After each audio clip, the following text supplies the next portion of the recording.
FIFA's public narrative for the 2026 World Cup is one of total confidence. The organization is projecting a vision of a joyful celebration that will successfully unite every corner of the globe through football. However, classified intelligence briefings circulating among federal and state officials present a different picture. These reports explicitly warn that the tournament has been identified as a primary target for international extremists and criminal syndicates. This creates a difficult security paradox. The United States is attempting to host a global unity event, while it remains an active, high-profile participant in several escalating international conflicts. Based on these existing intelligence warnings, this geopolitical friction increases the likelihood that the tournament will be targeted by those looking to strike at the host nation on a global stage. The sheer scale of the event acts as a significant threat multiplier. The 2026 edition features 48 teams playing 104 matches across 16 different cities in 3 separate countries. This massive geographic spread stretches federal security and local law enforcement resources across thousands of miles, requiring hundreds of agencies to coordinate with zero margin for error. Safely managing an event of this magnitude requires the host nation to maintain a standard of bureaucratic execution that current reports suggest is not being met. Iran is a participating nation currently in deep geopolitical conflict with the United States. Their presence on the pitch in U.S. cities represents one of the most complex security challenges for tournament organizers.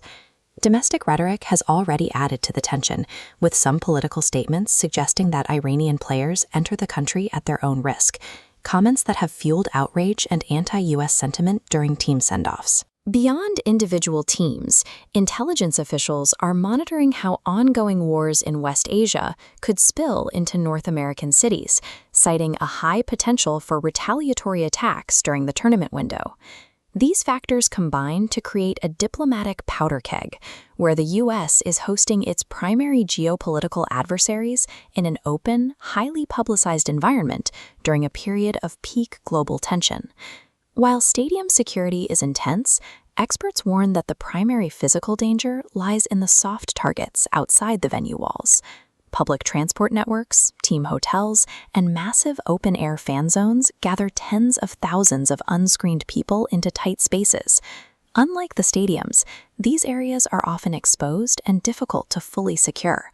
Of these vulnerabilities, unauthorized drone incursions are currently the most severe concern for planners. A single drone capable of dropping a payload into these massive, unprotected crowds represents a scenario that authorities are struggling to counter. Stadium fortification is irrelevant if the millions of moving parts and public gatherings surrounding the event remain completely exposed to these aerial threats.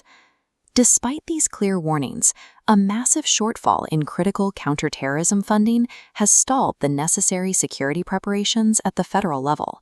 Specific data shows that over $1.2 billion in FEMA and DHS security grants have been delayed by partisan gridlock.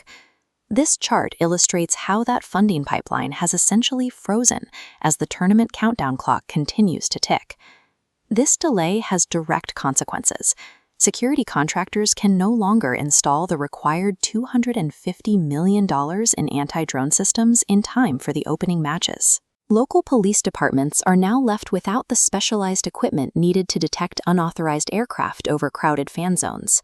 This funding freeze is tied to domestic disputes in Washington regarding immigration and border enforcement, policies that have effectively halted the security budget for the World Cup. As a result, the host nation's ability to defend the tournament is being compromised by its own internal political paralysis, even as intelligence alerts remain at their highest levels. There are signs that the logistical system is already buckling. Recent test runs, including the FIFA Club World Cup, were marked by logistical failures, low attendance, and the sudden cancellation of fan zones. Environmental factors also increase the risk. Extreme summer heat, combined with strict bottle bans, creates a significant health hazard for hundreds of thousands of spectators. Furthermore, aggressive immigration enforcement is creating friction. The visible presence of ICE agents near venues is causing tension and anxiety among international travelers. These combined stressors are pushing an already underfunded and politically divided security apparatus toward a potential breaking point. The 2026 World Cup is currently a volatile mix of international political tension, massive unprotected public gatherings, and stalled security funding. If a catastrophic safety failure occurs, the responsibility will trace back to the specific bureaucratic delays and ignored warnings documented months before the kickoff.